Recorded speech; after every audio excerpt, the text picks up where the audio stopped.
Siga aí comigo, por favor, a leitura da palavra de Deus.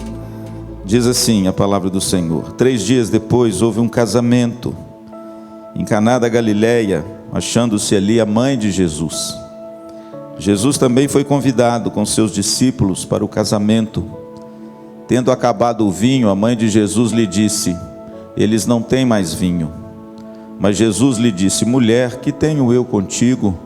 Ainda não é chegada a minha hora. Então ela falou aos serventes: fazei tudo o que ele vos disser.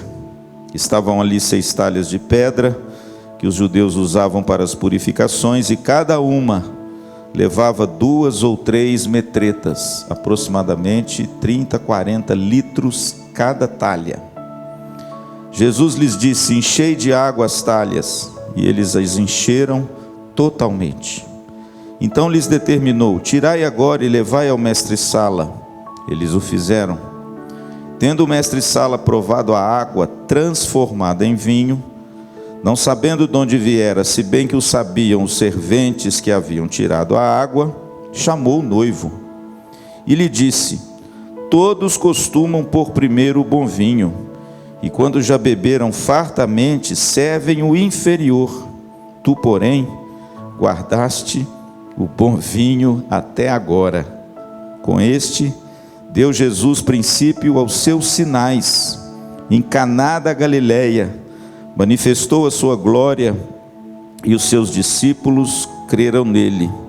Depois disso, desceu ele para Cafarnaum com sua mãe, seus irmãos e seus discípulos, e ficaram ali não muitos dias. Só até aí. Fica com a sua Bíblia aberta, por favor. Me chama a atenção, irmãos, o primeiro sinal de Jesus, e você sabe que no Evangelho de João não existe a palavra milagre. Você já notou isso? Você que já leu a Bíblia, você notou que no Evangelho de João não existe essa palavra. O Evangelho de João, ele troca a palavra milagre por sinal. E se você notar bem, você vai ver que no Evangelho de João existem 7 sinais. Nós já sabemos disso. Pastor Luciano, o que são os sinais? Por que João usa essa nomenclatura de sinais? Porque para João, o milagre pontual que Jesus faz, circunstancial na vida de alguém, aponta para algo muito maior e superior, em escala universal, na vida de muitas pessoas e na área espiritual. É por isso que João chama de sinal. É como se algo que acontecesse aqui tivesse uma amplitude muito maior e transcendesse aquilo que acontece aqui e agora. O Evangelho de João, ele inicia com o primeiro sinal de Jesus, e isso me intrigou por muito tempo, numa festa de casamento, no início de uma família. E eu me perguntei durante muito tempo por que Jesus começou os seus sinais, fez o seu primeiro milagre numa festa de casamento. Eu estava lendo há poucos dias um livro, e que o autor coloca um negócio que o meu coração se encheu de gozo. E ele disse o seguinte: sabem por que Jesus fez o seu primeiro milagre numa festa de casamento? Porque a primeira ação do diabo e de Satanás foi na união do casamento de um homem com a sua mulher lá no Éden. Eu fiquei, irmãos, maravilhado com isso. Sabe por quê? Porque quando Deus criou o homem e a mulher no Éden, e no capítulo 2, no versículo 24, a Bíblia diz: por isso deixará o homem pai e mãe, e se unirá à sua esposa, e os dois serão uma só carne. Mas você pode ver que logo depois dessa união, desse casamento no Éden, a Bíblia diz que Satanás, na figura da serpente, atacou o casamento. E a mulher pecou, e o homem também pecou, e na queda da humanidade veio a esteira de corrupção, de violência, de guerras, de inimizades, de porfias, de tragédias, que o mundo até hoje vê de forma estarrecida. E esse autor, irmãos, me chamou muita atenção, porque ele fez um paralelo primoroso Ele disse o seguinte: sabe por que Jesus fez o seu primeiro milagre numa festa de casamento? Porque lá na queda, em Gênesis 3, depois que Deus então pergunta ao homem e vai atrás do homem, e inquire o homem e a mulher, e eles se justificam, Deus então diz para a mulher o seguinte: olha, de você sairá o descendente, e o seu descendente ferirá a cabeça da serpente. E a gente sabe que esse descendente prometido em Gênesis 3,15 é a pessoa do nosso Redentor Jesus de Nazaré. Veja, querido, que Jesus inicia o seu ministério terreno fazendo o seu primeiro milagre aonde? Numa festa de casamento. O cumprimento da promessa de Gênesis 13, que Jesus seria aquele que restauraria o relacionamento de um homem com uma mulher e de todas as coisas, é narrado pelo apóstolo João como sendo o primeiro sinal e milagre de Jesus. Agora você sabe por que Jesus fez o seu primeiro milagre no primeiro casal, não é? Narrado nos evangelhos. Porque o diabo, há milhares de anos lá atrás, colocou o seu dedo sujo no primeiro casal. Jesus é aquele, querido, que veio resgatar e restaurar a instituição mais gloriosa e bendita do mundo, que é o casamento. Então você pode ver que Jesus inicia o seu ministério fazendo esse sinal maravilhoso numa festa de casamento. O texto diz que Jesus e os seus discípulos foram convidados para uma festa de casamento em Caná da Galileia. A cidade de Caná é uma cidade pequena até hoje, e que tem uma igreja muito bonita que eles construíram no local onde eles entendem que Jesus transformou a água em vinho. Pastor Luciano, quando esteve em Israel, nós visitamos a cidade de Caná da Galileia, e nós visitamos essa igreja, e é uma igreja que na parede contém muitos afrescos, pinturas na parede, com cenas retratando o milagre de Jesus, de João capítulo 2. É uma cidade pequena, mas é uma cidade que até hoje chama a atenção de muitas pessoas do mundo inteiro, porque foi lá que Jesus iniciou o seu ministério terreno, fazendo o seu primeiro milagre. E o interessante, irmãos, que quando Jesus está presente nessa festa, acontece uma tragédia para uma festa oriental. O casamento hoje dura um dia a festa, e graças a Deus que dura um dia, porque ufa, se durasse mais tempo quebrava o pai da noiva e o pai do noivo. Mas naquele tempo, irmãos, o casamento judeu demorava 7 dias de festa. Haja bolso e haja gás para aguentar um casamento de 7 dias. Esse casamento reunia todos os parentes na casa, meu pastor, do noivo. É o noivo que patrocinava a festa, e todos vinham dos mais distantes rincões cultuar e adorar ao Senhor nessa festa, nessa bodas maravilhosa que durava 7 dias. E é claro que o pai da noiva, ele tinha que providenciar as coisas da festa, e acima de tudo, o vinho. Só que nessa festa acontece uma tragédia.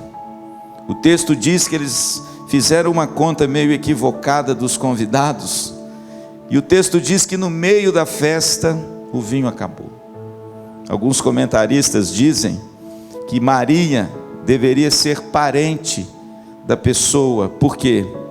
Porque no verso 3, quando o vinho acaba, eles vão em Maria e falam com ela que o vinho acabou, e ela então vai a Jesus e narra a Jesus que o vinho acabou.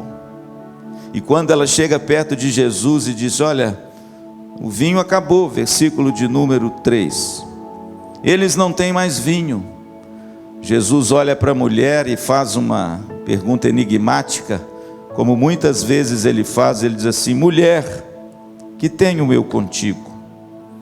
A gente que desconhece a Bíblia e o contexto da época, acha que Jesus é rude, não é? Acha que Jesus é áspero, acha que Jesus é deselegante de tratar a sua mãe por mulher. Mas esse é o tratamento carinhoso daquela época de um filho para com a sua mãe. Então Jesus não está desmerecendo a sua mãe. Jesus só faz uma pergunta, porque na realidade, enquanto a sua mãe se preocupa com o vinho terreno, Jesus está preocupado com aquilo que o vinho iria simbolizar lá na cruz, que é o seu sangue. E é por isso que ele olha para essa mulher e diz: mulher, que tenho eu contigo, ainda não é chegada a minha hora. Se você der uma olhadinha no Evangelho de João, você vai ver que a palavra hora é uma palavra recorrente nos lábios de João.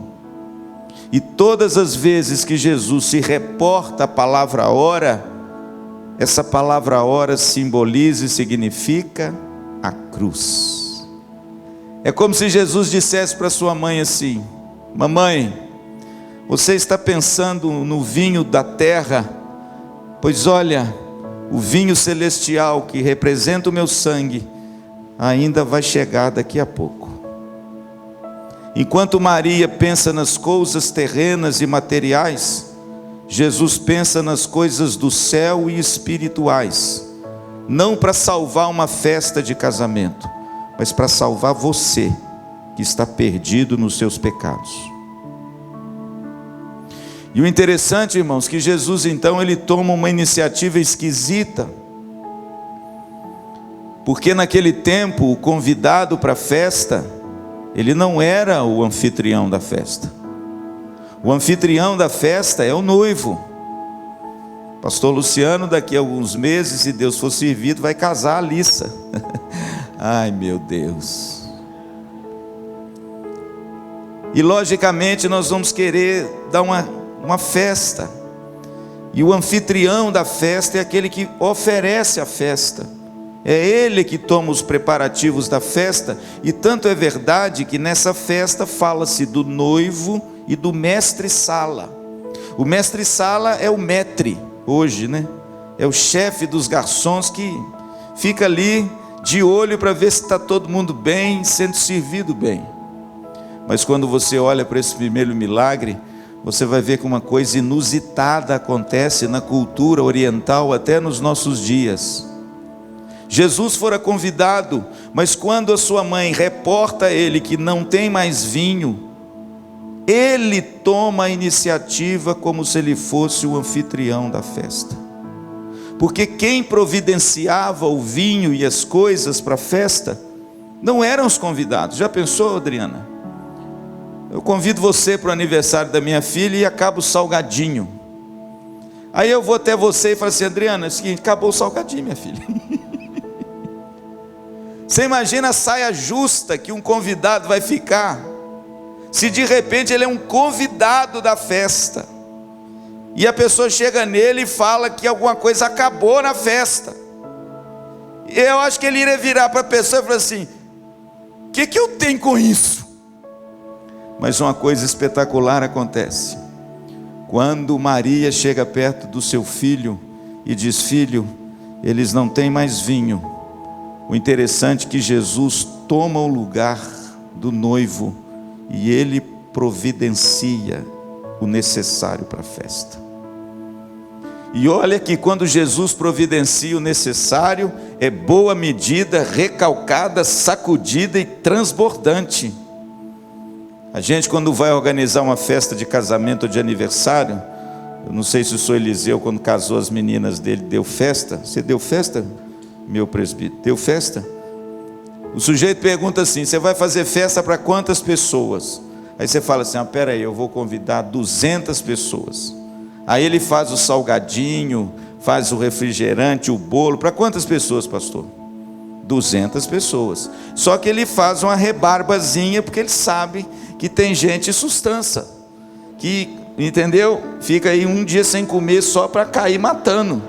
Então eles fazem uma beirada a mais. Entende como é que é?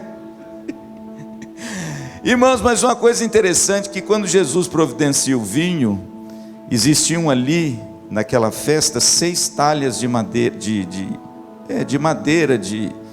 deixa eu ver de que é que fala aqui essas talhas, de pedra, desculpa, 6 talhas de pedra. Pastor, o que eram essas talhas? Eram isso mesmo, eram talhas grandes de água que os judeus usavam para se lavar antes das refeições, porque existia todo um ritual de purificação, que eles não podiam comer sujos, então eles tinham todo um ritual para se lavar antes de praticar qualquer tipo de refeição. Jesus dá uma olhada para 6 talhas, agora preste atenção, cada talha tinha 40 litros.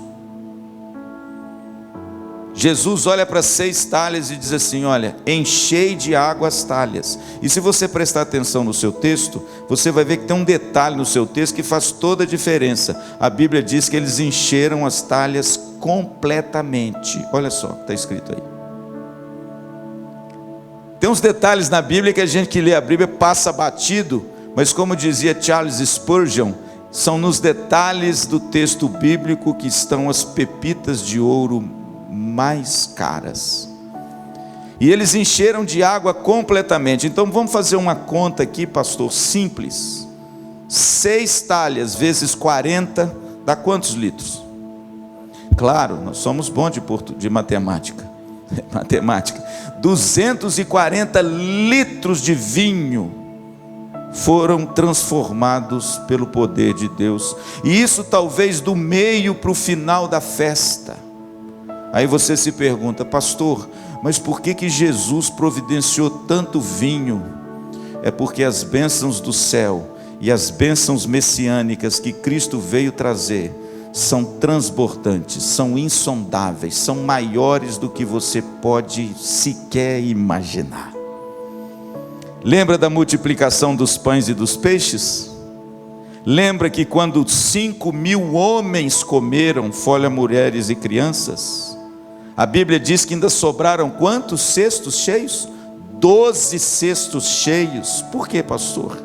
Porque as bênçãos de Deus na pessoa do Messias, de Cristo, são bênçãos efusivas, transbordantes, recalcadas, maravilhosas, muito mais do que você pode imaginar, tem Jesus para conceder para você.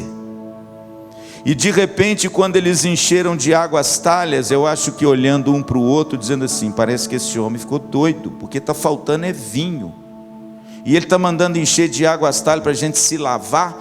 Qual a relação entre nós nos lavarmos e o vinho da festa que acabou? Isso é uma outra coisa linda do texto. Por quê? Porque os judeus usavam, como eu disse, a água para se lavarem exteriormente, mas a água transformada em vinho, simbolizando o sangue de Jesus, ele te purifica o coração. E a Bíblia diz que é do coração que procedem todas as coisas malignas, todos os maus desejos, homicídios, mentira, lascívia, violência, tudo aquilo que hoje você clama e chora por causa do pecado. Jesus disse que é do coração do homem que procede essas coisas. Pastor, por que Jesus mandou encher de água as talhas? Porque até naquele momento a purificação da religião só servia para lavar o exterior. Aliás, o religioso é assim. O religioso é aquele que se transveste de ritos religiosos, e ele acha que pelo seu esforço de se lavar, ele está limpo e justificado diante de Deus. Mas deixa eu te dizer uma coisa nessa noite: a água não lava ninguém. A água lava o exterior. É por isso que Jesus utiliza a figura das talhas. Por quê? Porque na realidade Jesus quis dizer o seguinte: até aqui vocês usaram essas talhas por uma purificação externa, que todos vocês sabem que não adianta. Mas a partir de hoje, dessas talhas não sairão mais água, sairão vinho, porque é o meu sangue que purificará de uma vez por todas o seu coração. Que coisa gloriosa! E aí aconteceu um fato interessante, eles encheram de água as talhas, não compreendendo o que eles estavam fazendo, que as talhas, vocês já sabem agora, serviam para lavar as mãos. Mas Jesus dá uma ordem, ele diz assim: abre agora a torneira da talha. E quando eles abriram, não saiu água, saiu vinho. E aí, irmãos, uma coisa interessante acontece. Versículo 8: então Jesus lhes determinou: tirai agora e levai ao mestre-sala. E eles o fizeram. Quando leva o vinho ao mestre-sala, preste atenção que o mestre-sala não está sabendo de nada. Quem fizeram isso, quem fez isso foram os serventes, olha aí no texto. O mestre-sala é aquele homem que toma conta da festa, mas ele está de bobo no negócio. E de repente os serventes abrem, tiram o vinho e dão para beber o mestre-sala. Quando o mestre-sala bebe o vinho, é sustância demais da conta. Quando ele bebe o vinho, irmãos, ele... epa!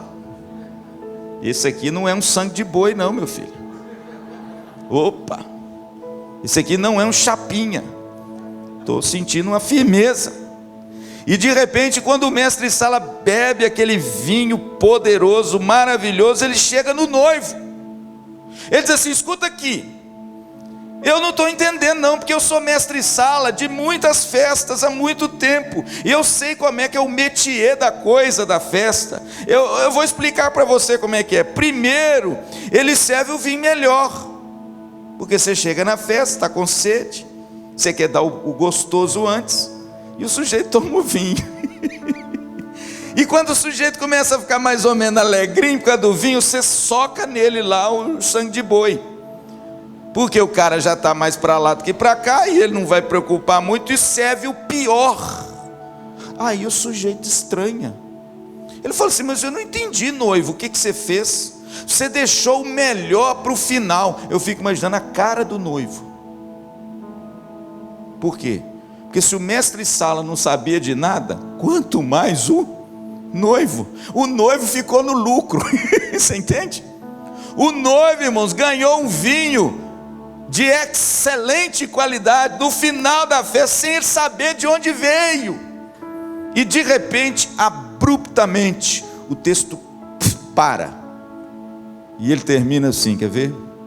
Com este deu Jesus princípio aos seus sinais em Caná da Galileia, e ele manifestou a sua glória, e os seus discípulos creram nele.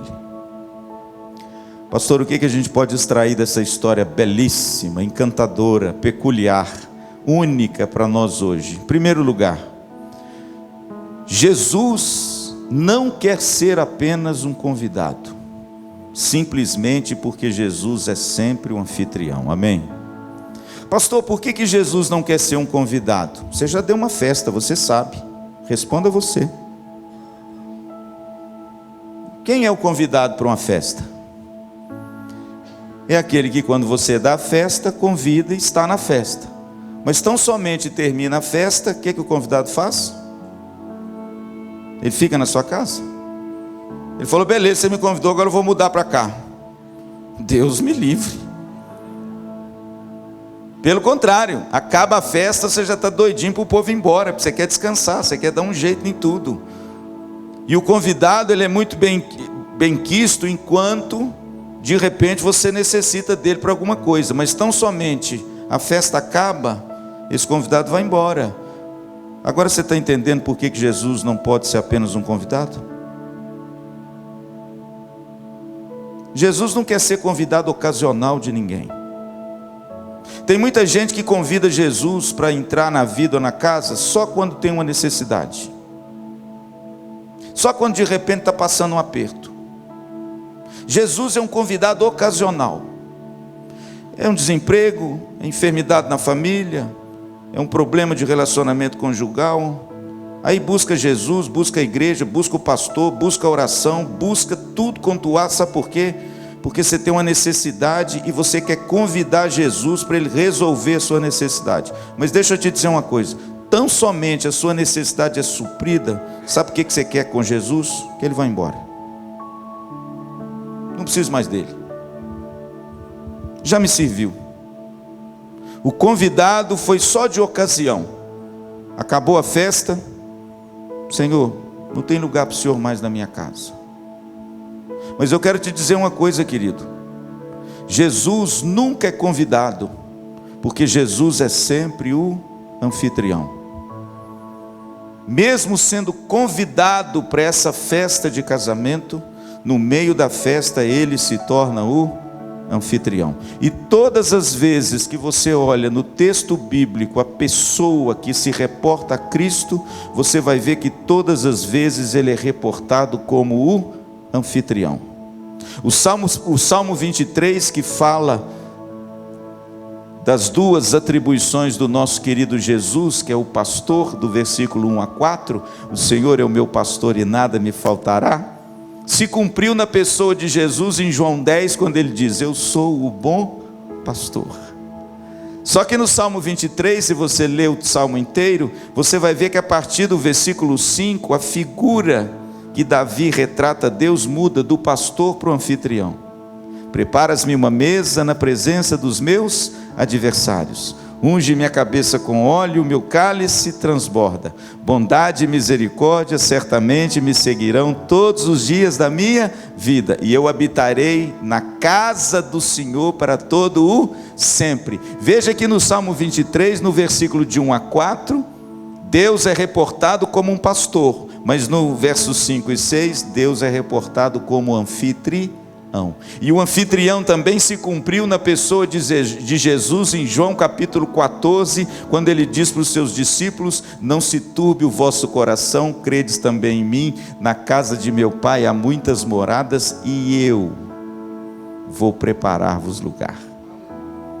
Veja, querido, que em todos os locais onde você vê Jesus, ele é o anfitrião. Você quer ver um outro exemplo maravilhoso? Jesus se põe ao lado de dois discípulos do caminho de Emaús, Lucas 24, depois que ele é ressurreto dos mortos, anda com esses dois discípulos 13 quilômetros da aldeia Emaús a Jerusalém, e eles não reconhecem Jesus. O texto diz que eles andam com a cabeça baixa, cabisbaixos, e um estranho se coloca ao lado deles e questiona-os, escuta, por que vocês estão cabisbaixos?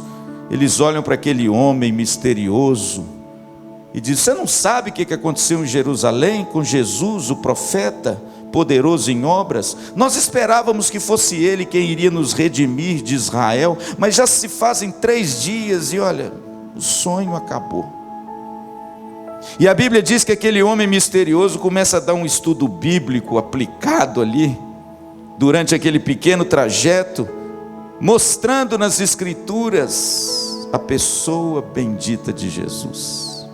Mas preste atenção, quando eles chegam na aldeia, a Bíblia diz que o dia já declinava, e ele fez menção de tomar a dianteira daqueles homens, e aqueles homens ficaram com medo, porque aqueles dias, as viagens eram perigosas, e eles então disseram o seguinte, olha, forasteiro, homem estranho, entra aqui conosco, fica conosco essa noite. Aí a Bíblia diz que Jesus foi convidado, aí ele entrou na casa, só que quando ele entra na casa e senta na mesa, ele é o anfitrião. Por quê? Porque foi ele que partiu o pão, foi ele que fez a oração, e foi ele que dividiu o pão para aqueles dois. E no momento que ele fez isso, eles reconheceram que era ele. Por quê? Porque Jesus é o anfitrião. Você quer ver um outro exemplo bonito? A Bíblia diz que os discípulos de Jesus, depois que ele ressuscitou dos mortos, ouviram a liderança de Pedro quando ele disse, vou pescar. João 21. E todos os 6 discípulos foram pescar junto com Pedro, e naquela noite eles não pegaram nada. É claro que não pegaram nada. Há 3 anos atrás Jesus já disse para Pedro, Pedro, doravante serás pescador de homens, não é mais peixe. Só que Pedro, irmãos, voltou à sua velha vida, sua velha profissão, mas ele já tinha sido chamado por Jesus para ser pescador de outra natureza. Mas ele agora volta na velha prática, volta na velha vida. Mas olha, fique tranquilo, Jesus não desiste dos seus. O texto diz que eles pescaram a noite inteira e não pegaram nada. Ao clarear da manhã, eles viram um homem estranho na praia. Estava mais ou menos uns 100 metros do barco, um jovem andando na praia. E esse jovem então, avistando os discípulos, nervosos, entristecidos, porque pescaram a noite inteira e não pegaram um peixe. Esse jovem então disse assim: filhos, é bonito demais, filhos, lançai a rede à direita do barco, filhos. E a Bíblia diz que João reconheceu que era Jesus, e ele dá uma cutucada em Pedro, e ele fala assim: Pedro, é o Senhor. A Bíblia diz que Pedro, irmãos, ficou tão atarantado. Por quê? Porque momentos antes, na casa do pátio do sumo sacerdote Caifás, ele se assenta ao lado dos escarnecedores para se esquentar do fogo, e ele nega Jesus 3 vezes, e ele sai com o coração amargurado e quebrado pelo seu pecado e covardia. Quando João cutuca Pedro e diz: Pedro, é o Senhor, Pedro não sabe o que faz.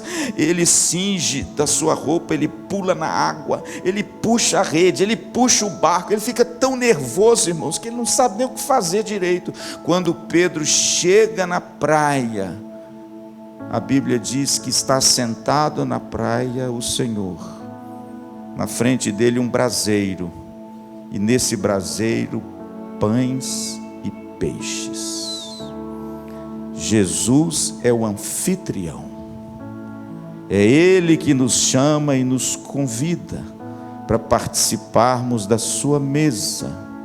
É por isso, querido, que a primeira grande lição desse texto é uma decisão que você precisa tomar definitivamente hoje na sua vida. Jesus não quer ser apenas um convidado, Ele quer ser Senhor da sua vida. Ele quer ser o anfitrião da sua casa. Ele quer ser aquele que toma as rédeas da sua casa e providencia tudo o que é necessário, porque Ele é o Senhor. Amém. Interessante, irmãos, que quando Jesus toma para si o papel do noivo, voltando aqui nesse milagre maravilhoso, Ele tem isso muito bem em mente. Ele não quer ser apenas um convidado, Ele não quer ser apenas alguém que ocasionalmente vai, mas Ele se retira. Ele quer fazer morada no nosso coração, amém? Cantamos agora essa canção que sempre me mata, essa canção me quebra no meio. Habita entre nós. É isso que Jesus quer fazer, querido. Ele não quer ser apenas um convidado que você acha que estala o dedo, ele vem ao seu encontro, mas quando as coisas melhoram, você abre a porta e fala assim: obrigado, viu, Jesus, mas agora você pode ir porque a sua presença me incomoda.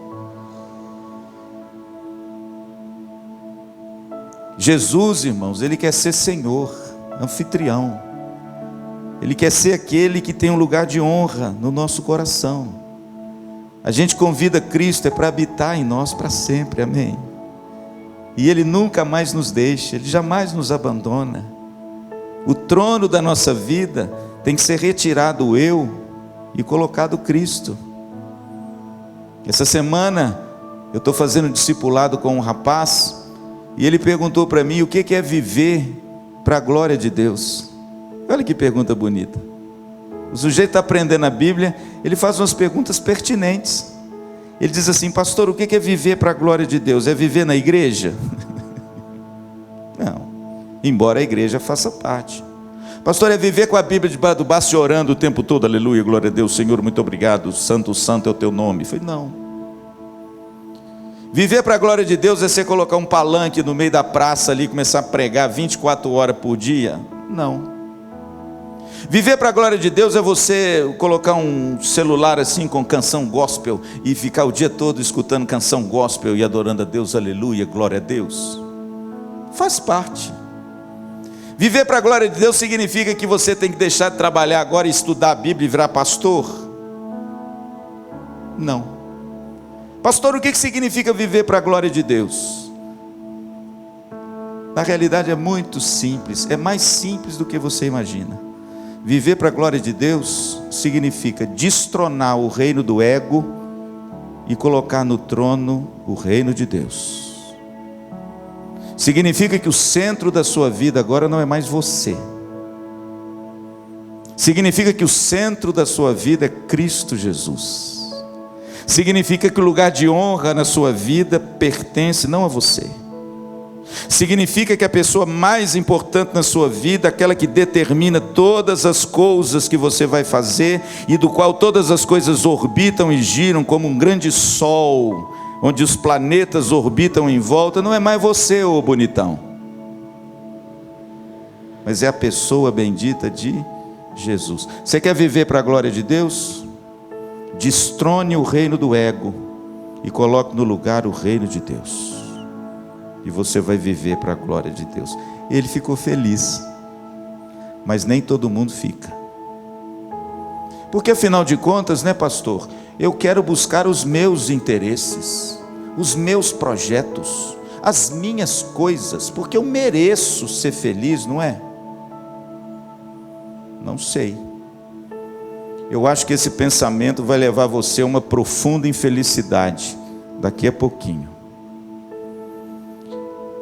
Essa é a primeira e grande lição desse texto que eu queria deixar para vocês.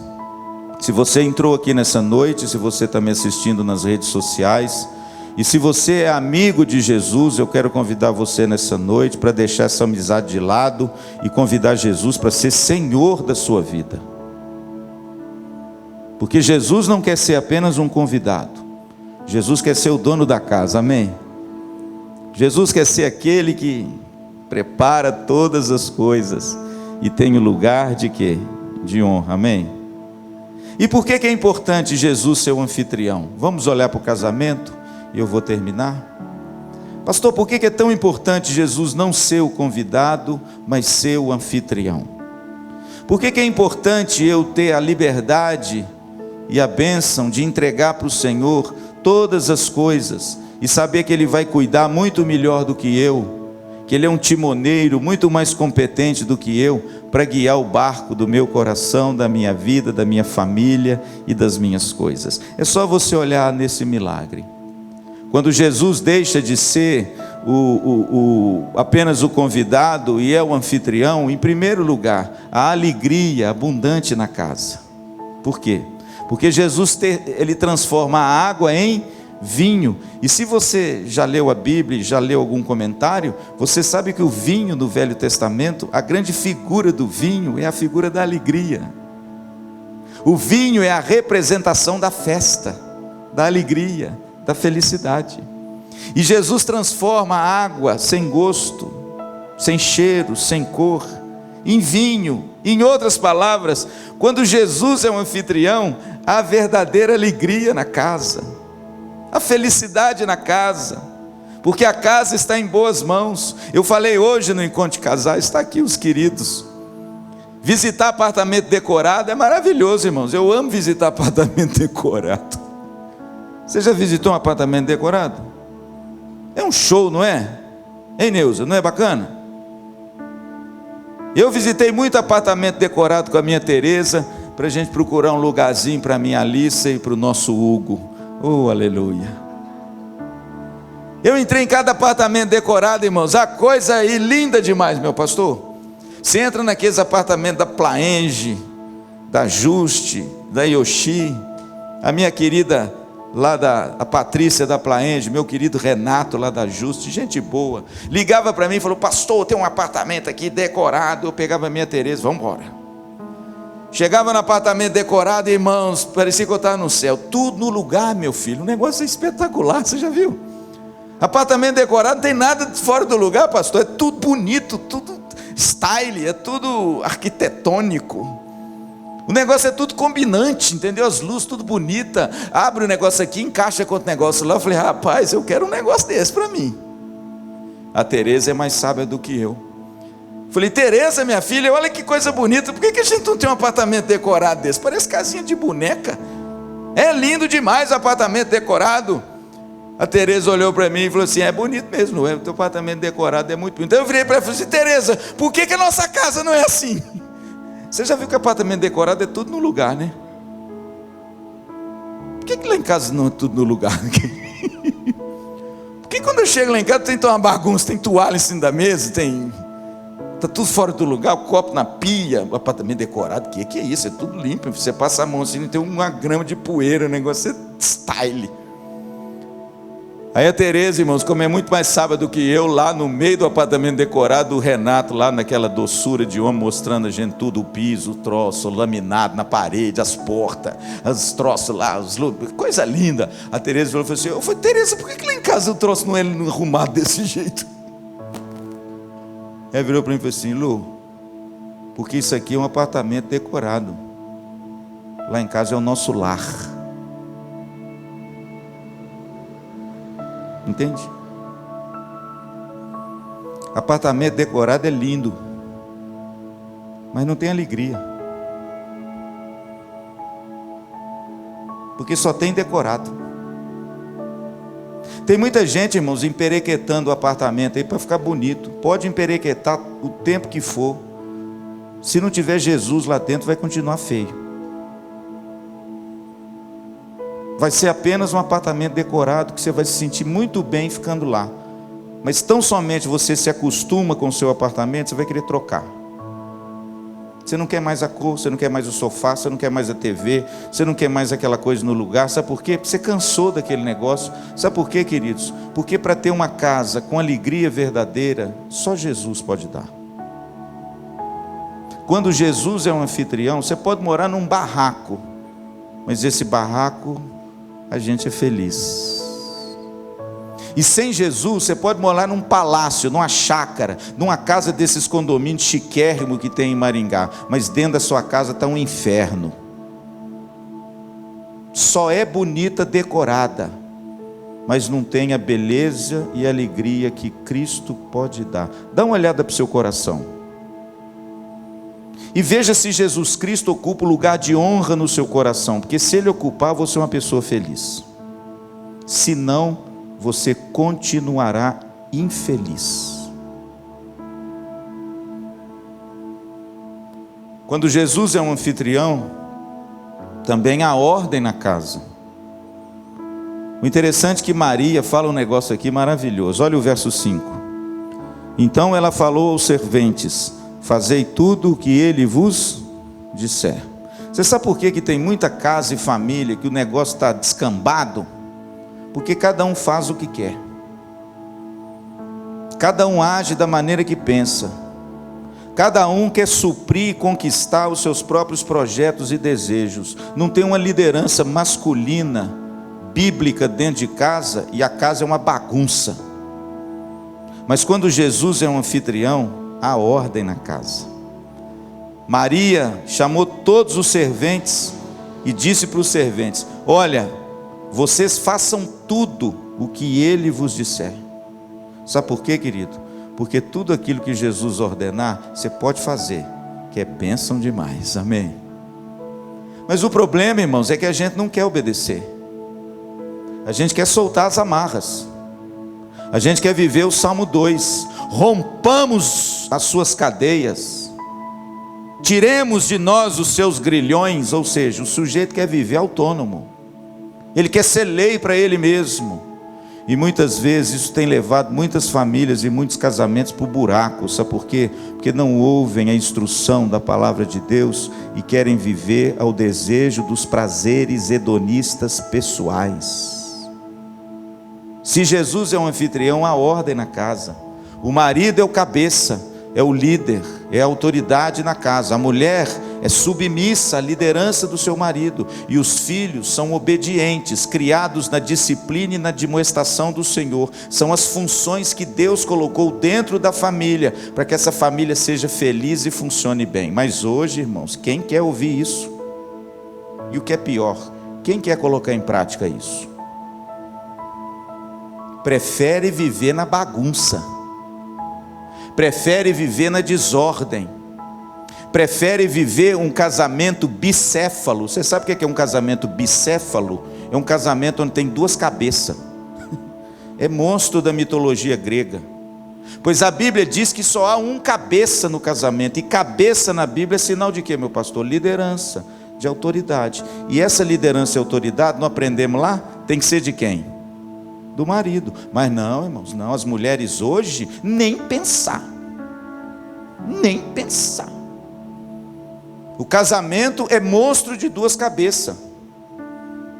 São os dois que mandam. Aí sabe o que acontece, irmãos? Vira uma bagunça. Vira uma desordem dentro de casa. Sabe por quê? Porque a gente não quer mais ouvir a instrução que vem dos lábios de Jesus. Quando Jesus é um anfitrião, há alegria na casa, há ordem na casa, há provisão na casa. No meio da festa de casamento acabou o vinho. Você imagina que vexame? O sujeito dá uma festa e no meio da festa acaba a provisão para aqueles que viajaram um longo período para estar com ele na casa. Aí chega em casa, acaba a provisão da festa. Mas se Jesus é um anfitrião, ele tem uma dispensa maravilhosa, amém? A dispensa do nosso Senhor é uma dispensa que as bênçãos são abundantes, são transbordantes. E se Jesus é um anfitrião da nossa casa, a gente pode até passar uns apertos, mas a provisão chega na hora certa, no momento certo, para a glória do nome de Jesus, amém? Certa feita os discípulos de Jesus chegaram perto dele e disseram assim, está lá em Lucas 6, mestre, ensina-nos a orar como João ensinou os seus discípulos. Jesus falou, então tá bom, eu vou ensinar vocês a orar. Então vós orareis assim: Pai nosso que estais no céu, santificado seja o teu nome, venha a nós o teu reino, seja feito a tua vontade, e o pão nosso de cada dia dai-nos hoje. Sabe o que significa isso? Jesus é um Deus provedor. Ele dá o que você necessita. A provisão dele é de portas abertas, e aos seus filhos ele tem prazer de oferecer e abençoar. Se Jesus é o anfitrião, certamente haverá provisão na sua casa. Pastor, é provisão só física? Hoje em dia a teologia da prosperidade, quando a gente pensa em provisão, a gente só acha em coisas, né? Bens, coisas. Mas eu quero dizer a você, querido, que a maior provisão que Jesus dá ao homem é espiritual, é emocional. Hoje os consultórios dos psicólogos estão abarrotados de gente. Por quê? Porque são pessoas carentes. Carentes de afeto, carentes de alegria, carentes de realização, carentes de amizade, carente de amor, carente de respeito, carente de cuidado, carente de um monte de coisa. Sabe o que talvez esteja faltando? Jesus ser o anfitrião da sua vida, porque haverá provisão dessas coisas para você, amém? O apóstolo Paulo disse aos Filipenses, tudo posso naquele que me fortalece. Sabe o que significa isso, querido? A gente pode enfrentar as agruras que a vida coloca diante de nós, mas se Jesus é um anfitrião, ele vai me dar a provisão necessária para vencê-las. Posso ouvir um amém? É ou não é? A gente que pensa que provisão é só coisa de comer, mas nem só de pão vive o homem, mas de toda palavra que sai da boca de Deus. Se Jesus é o anfitrião, há provisão na sua casa. A sua casa é uma casa de portas abertas, sabe por quê? Porque você tem para dar. Está precisando de alegria? Jesus tem para dar.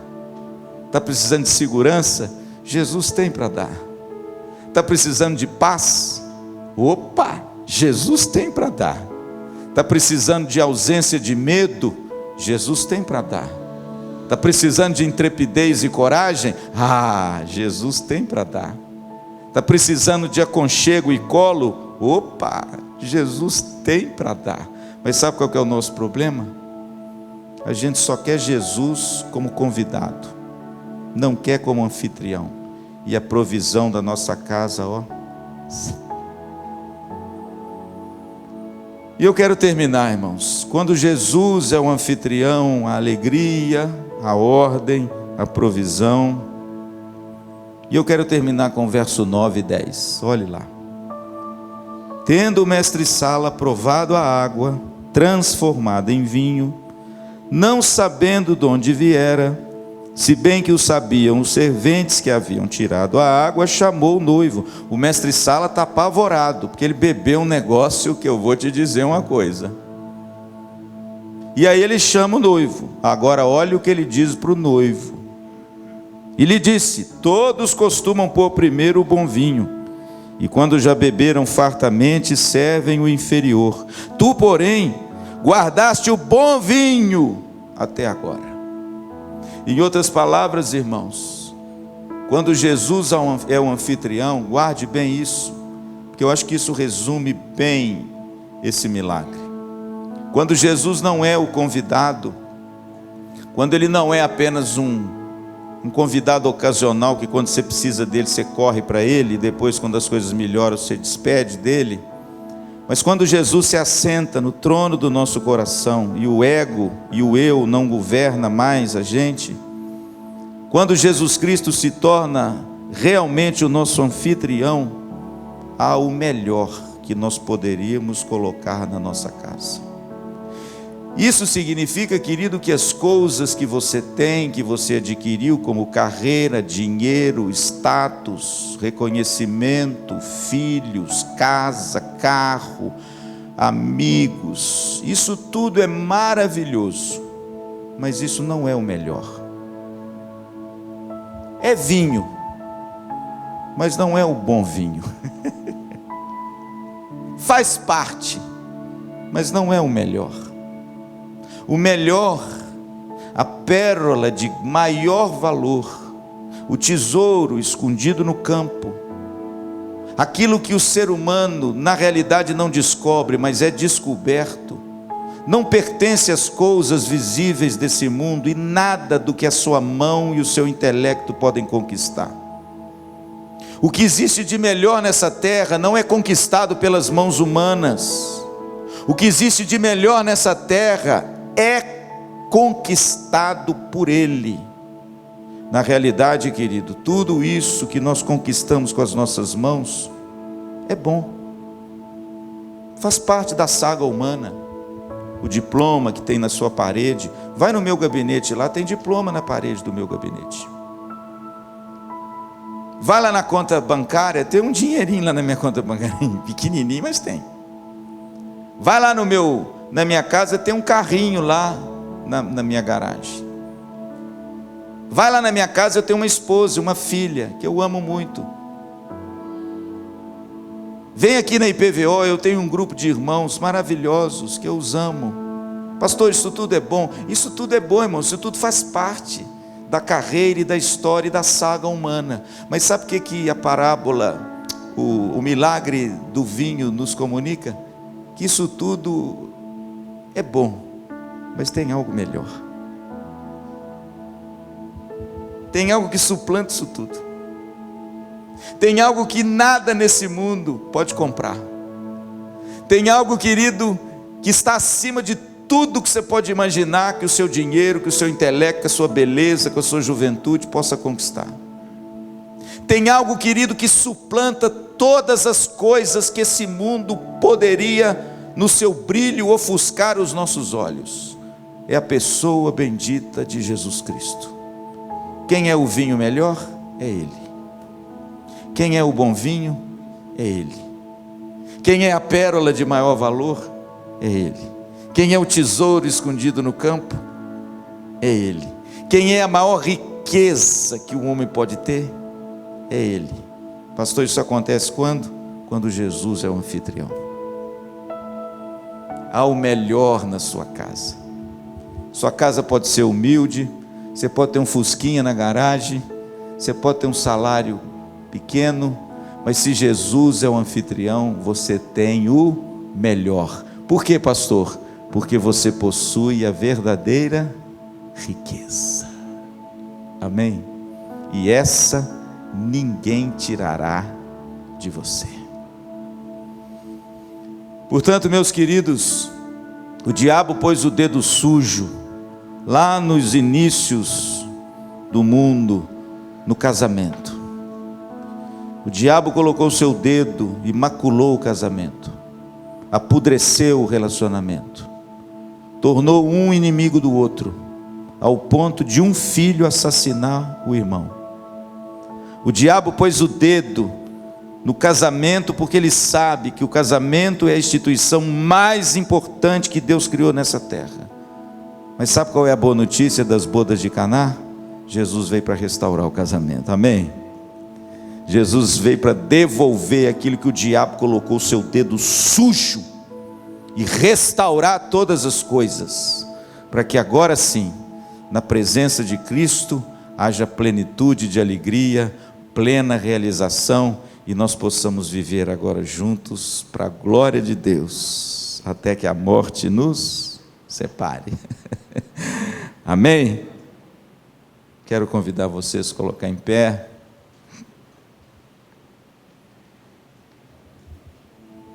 Eu queria fazer um desafio a você nessa noite. Eu não sei como é que você entrou aqui nessa noite. Talvez você tenha sido convidado por alguém. Talvez você, à semelhança de Jesus, tenha sido convidado. E isso é uma honra para nós. Todos os nossos convidados nos honram muito para participar conosco do culto. Mas eu gostaria de desafiar você nessa noite a não sair daqui tendo Jesus como convidado. Porque convidado é ocasional. Convidado, quando acaba a festa, você faz o que com ele? Tchau. Jesus não. Eu quero desafiar você nessa noite a fazer o pedido que aqueles 2 discípulos fizeram para Jesus enquanto ele caminhava com eles, sem eles saberem que era ele. Senhor, fica conosco. Eu quero desafiar você nessa noite a fazer esse pedido que os discípulos fizeram, mas mudar um pouquinho o tempo verbal.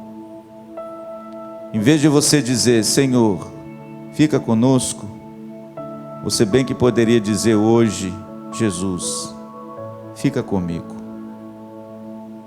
Eu não quero que você seja um convidado, mas eu quero que a partir de hoje, o Senhor seja o anfitrião, o Senhor da minha casa, o dono da minha alma, o Senhor da minha vida, e que o Senhor vai se assentar no trono do meu coração, porque a partir de hoje, eu quero te servir durante toda a minha vida.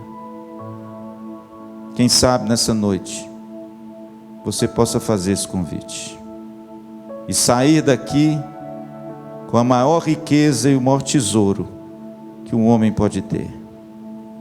Cristo Jesus, sendo anfitrião da sua casa, da sua vida, do seu casamento, da sua família. Amém? Se você quiser fazer essa oração comigo, eu queria que você curvasse a sua cabeça no seu lugar.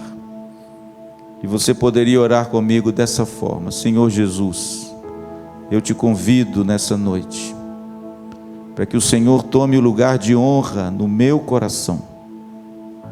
Me ajude a destronar o ego, o eu, e me ajude a colocar o Senhor no lugar que o Senhor merece, no lugar que o Senhor deseja, no lugar pelo qual eu fui criado pelo Senhor, e que o Senhor anseia habitar comigo e no meu coração. Faça morada, Senhor, em mim.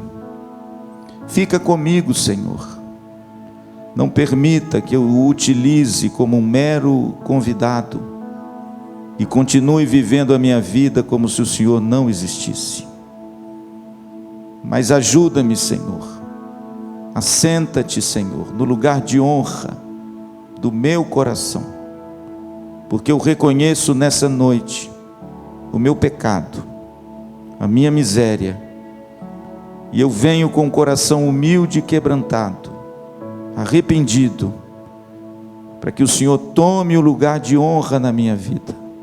Perdoe os meus pecados, me lave com teu sangue precioso, restaure a minha vida, a minha família, quem sabe o meu casamento, e que a partir de hoje o Senhor seja o anfitrião da minha vida, o dono da minha alma, o Senhor do meu coração e da minha casa.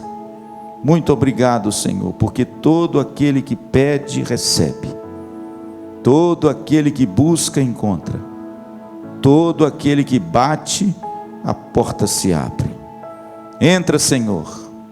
Faz morada, Senhor, na vida daquele que fez essa oração comigo de forma contrita e verdadeira. E promove o milagre de trazer o vinho novo para dentro desse coração e para dentro dessa família. Oramos e te agradecemos, em nome de Jesus, amém.